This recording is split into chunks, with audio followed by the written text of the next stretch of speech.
রবিন আপনি লিখেছেন, আমি আমার মা সহ তামাত্তু হজ করেছি। প্রথম ওমরা করার সময় মাকে হুইল চেয়ারে ওমরা করানোর জন্য একজনের সঙ্গে চুক্তি করেছি। হজের পর আমরা মদিনায় চলে যাই। মক্কায় ফিরে এসে দ্বিতীয় ওমরা করার সময় আমি নিজে মাকে হুইল চেয়ারে তওয়াফ ও সাই করাই। তখন মা জানান প্রথম ওমরার সময় চুক্তিবদ্ধ লোকটি মাকে কেবল তওয়াফ করিয়েছেন, সাই করাননি। তিনি বয়োবৃদ্ধ হয় আর তওয়াফ ও সাই বিষয়টি ঠিকমতো বুঝে উঠতে পারেননি। এখন আমাদের করণীয় কি? দেখুন, হজ এবং ওমরার ক্ষেত্রে সাই করা, তওয়াফ করা যেরকম ফরজ, সাই করাটাও ফরজ। অতএব এই ফরজটি যদি ছুটে যায় এবং আপনি শহর ত্যাগ করে অন্যত্র চলে গেছেন, পরে আবার ফিরে আসছেন, তাহলে সেক্ষেত্রে আপনার ওই ওমরাটি আবার আদায় করতে হবে।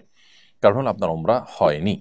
এটা যদি ওয়াজিব হতো তাহলে সেক্ষেত্রে আপনি দম দিয়ে এক্ষেত্রে দায়িত্বমুক্ত হতে পারতেন, কিন্তু যেহেতু ফরজ অতএব দমে চলবে না, বরং আপনার এই ওমরাটি আবার আদায় করতে হবে।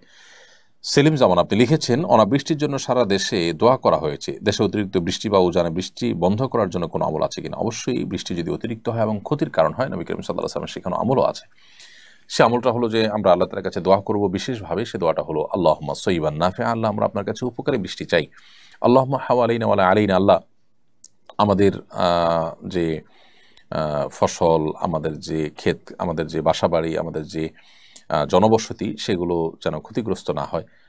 এজন্য আমাদের পাহাড়ে, পর্বতে, নদীতে, নালাতে যেখানে বৃষ্টি হলে আমাদের ক্ষয়ক্ষতি হবে না, আল্লাহ সেরকম বৃষ্টি আমরা চাই, উপকারী বৃষ্টি আমরা চাই। তো এই দোয়া, দুটি দোয়া, একটা হলো আল্লাহুম্মা সাইয়্যিবান নাফিআ, একটা হলো আল্লাহুম্মা হাওয়ালাইনা ওয়ালা আলাইনা।